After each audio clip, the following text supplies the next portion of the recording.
Halo YouTube, ketemu lagi dengan channel Balinese Culture and Hindu. Hari ini saya mau membuat video tentang cherry beet saya. Cherry beet ini jangan membayangkan buah cherry yang ada di Eropa ya. Yang bulat-bulat yang biasanya di kue tar itu enggak. Ini cherry yang di dataran rendah, namanya cherry beet. Jadi ini buahnya mumpung ada yang merah. Kenapa dibilang cherry? Mungkin karena buahnya merah seperti cherry. Kalian lihat seperti video. Sudah lama saya tidak up video tentang tanaman cherry saya.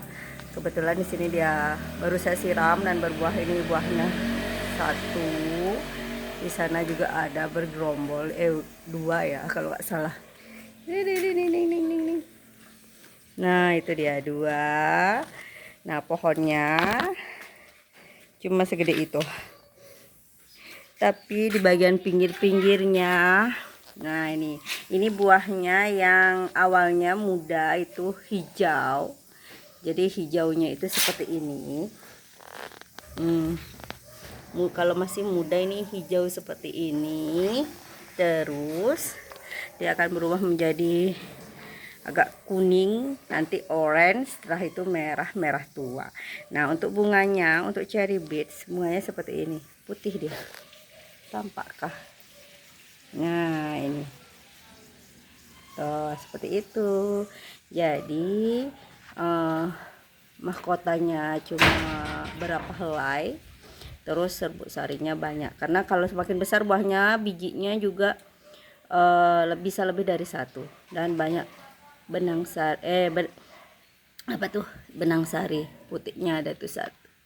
Nah ini dia yang masih kita tunggu, paling lagi 4 hari ini sudah merah seperti ini. Ini dia merah. Ada parasitnya ini ya, ada apa, kuman kutu putihnya. Terus yang ini, nah itu juga merah. Kita punya cherry beet. Oh ini dia ada lagi. Wah ini banyak lagi. Berapa di buahnya? 1, 2, 3, 4. Ini rasanya manis ya. Anak-anak saya suka makan. Dan saya juga suka. Coba kita lihat di tanaman yang lain. Ternyata di pohonnya ini juga ada buahnya yang masih muda. Terus ini yang ini juga ada. Jadi dia berbunga di ujung-ujung dahannya. Ini juga jadi. Pokoknya kalau dia sudah berbunga pasti semua jadi ya. Nah demikian dulu video updatean tanaman buah cherry saya. Bye bye.